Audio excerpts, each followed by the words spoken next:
Hey guys, this is Travis Albritton, and this is episode 11 of Campus Ministry 101. Today, I'm going to talk to you about 3 things that you can do to really get the most out of your time with God. That when you come to, whether it's you call it a quiet time or a Bible reading time, or I don't know what else you would call it, but whatever you call the time that you're spending with God to grow in your relationship with God, 3 things that you can do to really make that as awesome as possible. First thing, really focus on your environment. What do I mean by that? You want to eliminate as many distractions as possible from keeping you from really being able to focus and not be distracted. So things like televisions, things like cell phones, having a lot of people around, these are all things that kind of pull at our attention. And when we have all these other things that we can pay attention to, our focus can slip, and our concentration can slip, and we can just not get as much out of it. You know, when I'm sitting in a room by myself with God, reading my Bible or praying, and I have no distractions, it's so much better. I get so much more out of it than if I'm sitting in a living room with the TV on in the background, or if I'm out in public and I'm trying to read and really focus, and then there's, a conversation next to me that's just really distracting.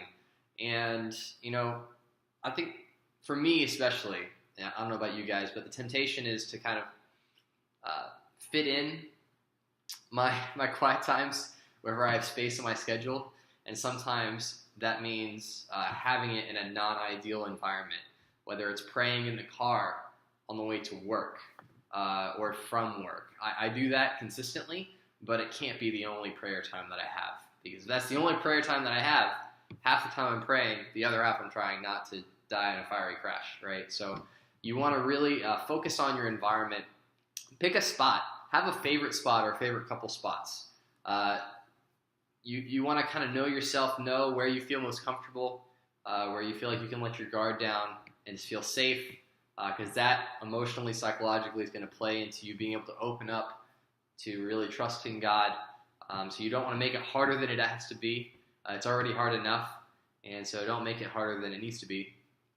And just pick some spots and kind of identify those as these are the spots that I go to when I want to have no distractions and really just focus on God. So that's number 1, optimize your environment. The second thing I would say is be consistent. Just like working out at the gym, whenever you want to make gains in your fitness or in your health, consistency is key, right? If you go on a diet and 3 days out of the week you eat healthy, but the other 4 days you go to McDonald's every day, you're going to really not see the results that you want, right? It's having that consistency day in and day out, making it a pattern. That's where you see actual real results start to happen. And so you want to do that with your relationship with God as well. You want to do that with your quiet times as well. And it doesn't have to be these marathon things. It doesn't have to be 2 hours every day. It doesn't have to be 30 minutes every day. But it's just having a consistency, knowing that every single day at this time, this is what I'm doing. And make that a part of your schedule. Make that just like brushing your teeth. Hopefully all you guys brush your teeth as much as you can. But really make it just a normal part of your day. For all you coffee drinkers, myself included, I know if I don't have coffee, my day is shot. And that's how your life should feel when you miss a quiet time too, just because you get so used to having that consistency, so used to plugging into that relationship on a daily basis. So that, going from being inconsistent to consistent is probably the biggest thing you can do to make a huge impact in your relationship with God. So optimize your environment, be consistent, and then the third one, I wrote it down because I didn't want to forget, be flexible. What do I mean by be flexible?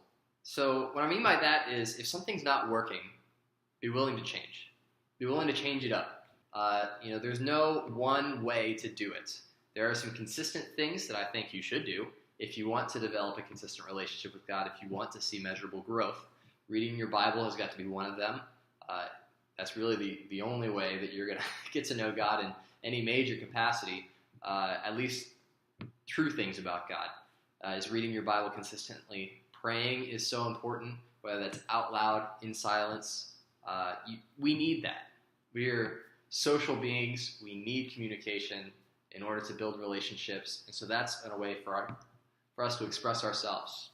And prayer could take the form of praying out loud, praying in silence, or even journaling. Maybe you just journal your thoughts, journal your emotions, what you're really wrestling with, really struggling with, and that could be a form of prayer for you, right? So it's not about how you do it.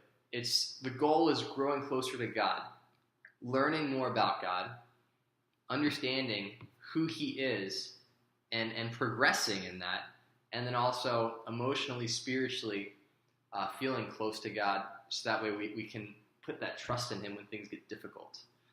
And a lot of this is trial and error, right? So there's not like a table or a figure where you match up, okay, I'm having this issue, so I need to change this and make it this. Like there's no drop-down menus. It's just trial and error. You just try different things. Some things will click, some things won't. But, remember, the big thing is the pursuit, that we're actively pursuing a relationship with God. And if you can be in a great environment where you're not going to be distracted, if you can be consistent and then not get married to any one way of doing things, but be flexible in your approach to how you're growing closer to God, those three things can transform your relationship with God hands down.